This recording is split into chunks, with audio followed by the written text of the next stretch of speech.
तो ये चैप्टर शुरू होता है हमारे मेन कैरेक्टर गुड्स के साथ, जो किसी लड़की के साथ लगा पड़ा होता है। पर जल्द ही पता चलता है कि वो लड़की नहीं, एक मॉन्स्टर है जो कि एक लड़की का रूप लिया है। उसे फंसाने की कोशिश कर रहा है, लेकिन गुड्स को पहले ही पता था कि वो एक मॉन्स्टर है। वो बिना किसी हेजिटेशन के उस मॉन्स्टर को मार देता है और वहाँ से निकल जाता है। उसके बाद वो एक शहर में पहुंचता है। अब बात यह है कि बिशर्क की कहानी पुराने ज़माने में सेट है, जब राजा महाराजा और किले हुआ करते थे। शहर पहुंचने पर गुड्स एक घोड़ा गाड़ी देखता है जिसमें बहुत सारी औरतें और बच्चे ले जाए जा रहे थे। तब इसके बारे में ज़्यादा कुछ नहीं पता चलता। वो शहर के एक बार में जाता है जहाँ कुछ लोग एक फेरी को तंग कर रहा होता है। गुड्स सीधा बार के मालिक के पास जाके बोलता है ये जगह थोड़ी देर में बर्बाद होने वाली है। फिर अपने क्रॉसबो का तीर सीधा उस आदमी के सर में घुसा देता है जो फेरी को परेशान कर रहा था। उसके बाद वो बाकी आदमियों को एक को छोड़कर तीरों से छल्ली कर देता है। उस आखिरी आदमी से कहता है तुम कोका कैस्टल के रॉबर हो ना, ये काम करो, अपने बॉस तक ये मैसेज पहुंचा देना कि ब्लैक सॉर्ड्समैन आ चुका है। तभी एक और बंदा उसके पीछे से हमला करता है, लेकिन गुड्स अपनी हाइट जितनी तलवार से उस आदमी के 2 टुकड़े कर देता है। वो वहाँ से निकल जाता है। रास्ते में फेरी उसका पीछा करती है और अपना नाम पुक बताती है। वो गुड्स से काफ़ी बातें करता है, लेकिन गुड्स उसे इग्नोर करता है। फिर रास्ते में सोल्जर्स उसे घेर लेते हैं और पकड़कर ले जाते हैं। गुड्स को मारते हैं, लेकिन उसका एक एक्सप्रेशन भी चेंज नहीं होता।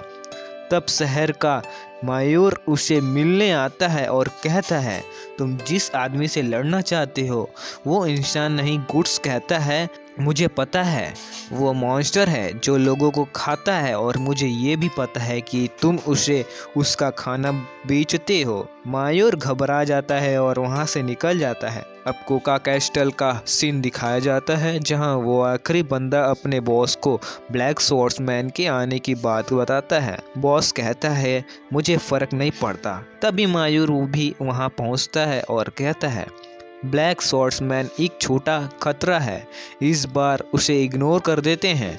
बॉस अपना खाना खा रहा होता है और मायूर के हाथ में एक इंसान का कान फेंक देता है। बॉस कहता है मुझे खाना और पैसा काफ़ी नहीं लगते, मुझे लोगों के तड़पने का मज़ा आता है। दूसरी तरफ गुड्स को टोटाई किया जाता है, लेकिन तभी एक छोटा मॉन्स्टर उसके पास आता है। गुड्स चिल्ला के बोलता है फिर से आ गए तुम, दूर रहो मुझसे। पुक आके अपने मैजिक से गुड्स के घाव हील कर देता है। तब पुक गुड्स के गले पे एक अजीब सा सिंबल दिखता है और पूछता है ये क्या है। गुड्स बोलता है ये ब्रांड ऑफ सेक्रीफाइस है। फिर वो कहता है मेरा प्लान काम कर रहा है, जल्दी वो मुझे मारने के लिए शहर तबाह करेगा। पुक कहता है पर शहर के लोग भी मारेंगे। गुड्स कहता है मुझे फर्क नहीं पड़ता। तभी शहर में आग लग जाती है। गुड्स के गले का सिंबल से खून बहने लगता है और वो कहता है यही वक्त का इंतजार था। बैटलफील्ड में गुड्स इंटर करता है और सोल्जर्स को मारना शुरू कर देता है। वो अपनी तलवार से एक घोड़े वाले आदमी को 2 टुकड़े कर देता है। तभी उनका बॉस आता है जिसके पास बड़ा सा आर्मर और एक एक्स होती है। वो बॉस कहता है तुम हो ब्लैक सॉर्ड्समैन जो हम जैसे अपोस्टल्स का शिकार करता है। तब पता चलता है कि ये लोग जो ह्यूमन दिखते हैं असल में डेमन्स होते हैं जिन्हें अपोस्टल्स कहते हैं। गुड्स उसके ऊपर तीरों की बारिश कर देता है, लेकिन उसे कुछ नहीं होता। तब वो बॉस अपने असली रूप दिखाता है। वो एक बड़ा स्नैक डेमन होता है। वो गुड्स को बुरी तरह से मारना शुरू कर देता है, लेकिन गुड्स अपने लोहे वाले हाथ का फ़ायदा उठा के उसके मुंह में कैनन फायर करता है, उसके मुंह को जला देता है और फिर अपनी तलवार से स्नैक डेमन को काट देता है। लेकिन गुड्स रुकता नहीं है। वो स्नैक डेमन से कहता है अब तू दर्द महसूस कर रहा है। इंसान कितना भी कमजोर हो वो जिंदा रहना चाहता है।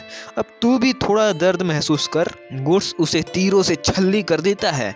स्नैक डायमंड गुड्स के गलीब का सिंबल देख के कहते हैं ये तो ब्रांड ऑफ सैक्रिफाइस है। गुड्स उसे पूछता है गॉड हैंड के पांचों मेंबर्स कहाँ हैं।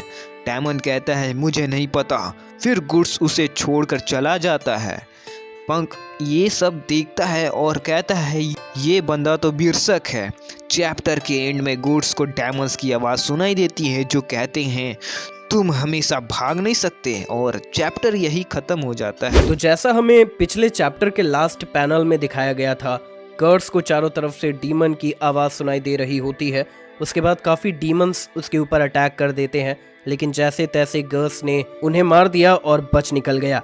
उसका पीछा करते हुए पक भी वहां आ जाता है। फिर से वो गर्ट के ऊपर बैठकर फिर से वो गर्ट से बातें करने लगता है। अरे तुम्हें चोटें कैसे लग गई, क्या मैं तुम्हें हील कर दूं? गर्ट्स ने उसे पकड़कर पानी में फेंक दिया और कहता है सॉरी, पर मेरा पेट रखने का भी मूड नहीं है, और दूसरी बात मुझे एल्फ्स बिल्कुल पसंद नहीं है। पक पूछता है क्यों? गर्ट्स जवाब देता है क्योंकि तुम वीक हो, मुझे कमजोर लोगों से सख्त नफरत है, वो सिर्फ बड़ी बड़ी बातें करते हैं और कुछ नहीं। कमजोरों को देखकर मुझे उन्हें कुचलने का मन करता है। ये कहकर वो वहां से चला जाता है। थोड़ी देर बाद मौसम बदलने लगता है और तेज बारिश होने लगती है। गर्ट्स उस बारिश में चल रहा होता है, जबकि उसके पीछे से एक घोड़ा गाड़ी आती है। उसमें बैठा बूढ़ा उससे कहता है क्यों ना तुम हमारे साथ आ जाओ, बहुत तेज बारिश हो रही है। लेकिन गर्ट्स मना कर देता है। बूढ़ा फिर भी उसे आने को कहता है। गर्ट्स कहता है ये मैं तुम्हारी भलाई के लिए कह रहा हूँ, मेरे पीछे काफी सारे इविल स्पिरिट्स लगी हुई हैं जो मुझे मारना चाहती हैं। बूढ़ा कहता है फिक्र मत करो, मैं एक प्रीस्ट हूँ और यहाँ हमारे पास एक लकी स्पिरिट भी है जो हमारी रक्षा करेगा। असल में उसके साथ पग भी होता है। बूढ़े के इतना कहने पर गर्ट्स उनके साथ चला जाता है। बूढ़े की बेटी उसे वाइन पीने के लिए देती है और पूछती है तुम्हें ये जख्म कहाँ से मिले? गर्ट्स जवाब देता है मैंने कहा था ना, इवल स्पिरिट्स मेरे पीछे हैं। बूढ़ा कहता है तुम्हें देखने से लगता है कि तुम एक मर्सिनरी हो। वैसे मुझे तुम लोगों का ये काम बिल्कुल पसंद नहीं, खुद जीने के लिए दूसरों को मारना। मेरा भी एक भतीजा था जो तुम्हारी तरह एक मर्सिनरी था, लेकिन 5 साल पहले किसी जंग में वो मर गया। अगर वो जिंदा होता तो उसकी भी एक फैमिली होती, बच्चे होते, वो अपनी सिंपल लाइफ एंजॉय कर सकता था। कितना बेवकूफ था वो जो मर्सिनरी बन गया। गर्ट्स कहता है इसमें गलत क्या था? उसे जो करना था और जिस तरह जीना था उसने अपनी लाइफ वैसी जी। मुझे लगता है वो खुश होगा। और रही बात मरने की, तो एक दिन सबको मरना है, मुझे, तुम्हें, और मौत के बाद कुछ नहीं होता, कुछ भी नहीं। चलो अब मैं थक गया हूँ, थोड़ी देर सो रहा हूँ। बूढ़े की बेटी उसे कंबल उड़ा देती है और शर्मा कर कहती है तुम्हें ठंड लग सकती है। उसके बाद जब गर्ट्स सो जाता है तो हमें दिखाई देता है कि घोड़ा गाड़ी की छत से पानी की बूंदें टपक रही होती हैं। धीरे धीरे वो बूंदें एक एक आंख बन जाती है। गर्ट्स एक अजीब जगह चल रहा होता है। वो बिल्कुल नंगा होता है, दोनों तरफ लंबी दीवारें होती हैं। तभी उसके रास्ते से खून निकलने लगता है। वो वहां से निकलने की कोशिश करता है, लेकिन उसके पैरों में तीर घुस जाते हैं। एक बड़ा सा मॉन्स्टर उसके पास आता है और कहता है तुम यहाँ से बच नहीं सकते। तभी हम वापस असली दुनिया में आते हैं। गर्ट्स ने उस मॉन्स्टर को चाकू से मार दिया होता है। बूढ़ा और उसकी बेटी को यकीन नहीं होता जो उन्होंने देखा। गर्ट्स बताता है ये इनक्यूबस है, एक ऐसी इविल स्पिरिट जो लोगों को डरावने सपने दिखाकर उनके डर को खाती है। ये साले मुझे सोने तक का टाइम नहीं देते। पक कहता है ये चीजें तुम्हारे पीछे ही क्यों पड़ती हैं? गर्ट्स कहता है इस मार्क की वजह से। ये उन सबको बुलाता है द ब्रांड ऑफ सैक्रिफाइस। तभी उसके मार्क से खून निकलने लगता है और वो वहां से बाहर निकल जाता है। गर्ट्स कहता है तुम सब अंदर रहो, ये इनक्यूबस बस उन मुर्दों के खून से जन्म लेते हैं जो बुराई और नफरत से भरे हुए होते हैं। इसका मतलब है कि इस जंगल में आसपास ऐसी लाशें पड़ी होंगी जिनका यूज करके डीमंस हम पर अटैक करेंगे। तभी अचानक घोड़े अजीब से बर्ताव करने लगते हैं। वो लड़की उन्हें चुप कराने के लिए नीचे उतरती है। गर्ट्स कहता है बेवकूफ लड़की, बाहर मत निकल।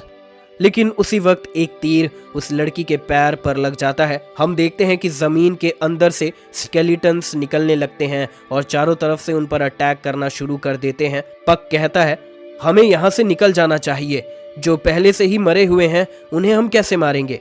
गट्स कहता है तुम्हें जाना है तो जाओ, मैं तो इन सबको मारूंगा। और उसके बाद वो उन स्केलेटन्स का चूरा बना देता है। जैसे ही तुम इस मांगा को पढ़ोगे तुम्हें इसकी आर्ट की परफेक्शन दिखाई देगी। तभी पक गर्ट्स को आवाज लगाता है। गर्ट्स कहता है दिख नहीं रहा, मैं यहाँ बिजी हूँ। फिर उसे दिखाई देता है कि वो लड़की जो अब डीमन बन चुकी है अपने ही बाप का सर काट चुकी है। वो लड़की अब गर्ट्स की तरफ बढ़ रही होती है, लेकिन गर्ट्स उस लड़की के बारे में ही सोच रहा होता है। इतने में वो उसके पेट में तलवार घुसा देती है और तब गर्ट्स को होश आता है। एक झटके में वो उस लड़की को तो टुकड़े कर देता है। अभी भी उसे कई सारे स्केलेटन डीमन से लड़ना था, लेकिन उसकी हालत खराब हो रही थी। फिर भी वो पूरी रात लड़ता रहा। सुबह होने तक उसने पूरे स्केलेटन आर्मी को खत्म कर दिया। इविल स्पिरिट्स उन स्केलेटन से बाहर निकल जाती हैं। गर्ट्स अभी भी उस लड़की की लाश को घूर रहा होता है। पक कहता है इसमें तुम्हारी गलती नहीं थी। गर्ट्स जोर जोर से हंसने लगता है और कहता है तुम सही कह रहे हो। वैसे भी जिनमें इतनी ताकत नहीं है कि वो खुद को बचा सके, उन्हें मर ही जाना चाहिए। अगर तुम हमेशा जमीन पर चींटी की चलने की फिक्र करोगे तो तुम कभी चल नहीं पाओगे। तभी चारों तरफ से डीमंस की आवाज आने लगती है सब बेकार है, तुम हमसे भाग नहीं सकते, हम तुम्हारा पीछा कभी नहीं छोड़ेंगे, तुम जहां भी जाओगे हम वहां आएंगे। गर्ट्स अपने हाथ के कैनन को हवा में चलाकर चिल्लाता है चुप करो, और फिर वहां से चला जाता है। ऊपर खड़ा पक ये सब तबाही देख रहा होता है और कहता है तो ये वो दुनिया है जिसमें तुम रहते हो गर्ट्स। इससे हमें ये समझ आता है कि गर्ट्स एक ऐसा बंदा है जो प्रिटेंड करता है कि उसे दूसरों की फिक्र नहीं है, लेकिन असल में उसे होती है। लेकिन वो ऐसा प्रिटेंड इसीलिए करता है ताकि दूसरे लोग उसके अंधेरे में खींचे चले ना जाएं।